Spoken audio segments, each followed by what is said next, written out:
হুসাইন একবার বিশ্বনবীরে প্রশ্ন করলেন, নানা মানিল আমজাদ ইলাল্লাহ, বলেন তো নানা আল্লাহর কাছে কে বেশি দামি, আপনি নাকি আমি? বিশ্বনবী বললেন, হুসাইন আনাল আমজাদ, আমি বেশি দামি। হুসাইন বলল, নানা জি আমি মানি না, আনা লা ওয়াফিক, আমি মানি না নানা। কেমন করে আপনি আমার চাইতে বেশি দামি হন? আপনার চাইতে আমি বেশি দামি।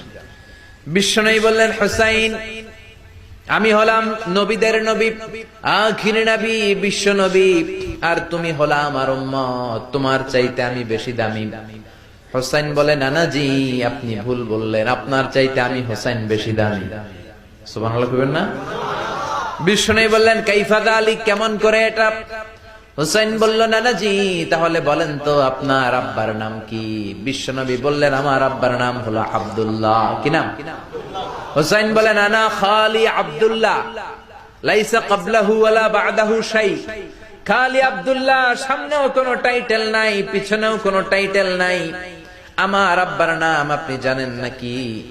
আমার আব্বা হলো শেরে খোদা, দুনিয়ার সব কাফির মুশরিকদের জন্য আল্লাহ আমার আব্বারে বাগ বানিয়ে পাঠিয়েছে। আমার আব্বা সাধারণ কোন মানুষ নয়, বিশ্ব নবীর মেয়ের জামাই। আল্লাহু আকবার। আপনার আব্বা আব্দুল্লাহ কি কোন নবীর মেয়ের জামাই নাকি? বলেন, আমার আব্বার নাম হলো আলী কাররামাল্লাহু ওয়াজহা।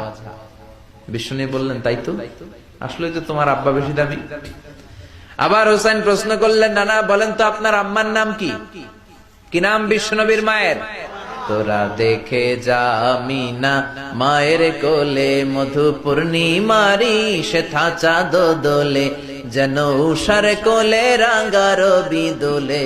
তোরা দেখে যা আমিনা মায়ের কোলে, কুল মখলুকে আজি ধ্বনি উঠে কে এলোই, কালিমা শাহাদাতের বাণী ঠোঁটে কে এলোই।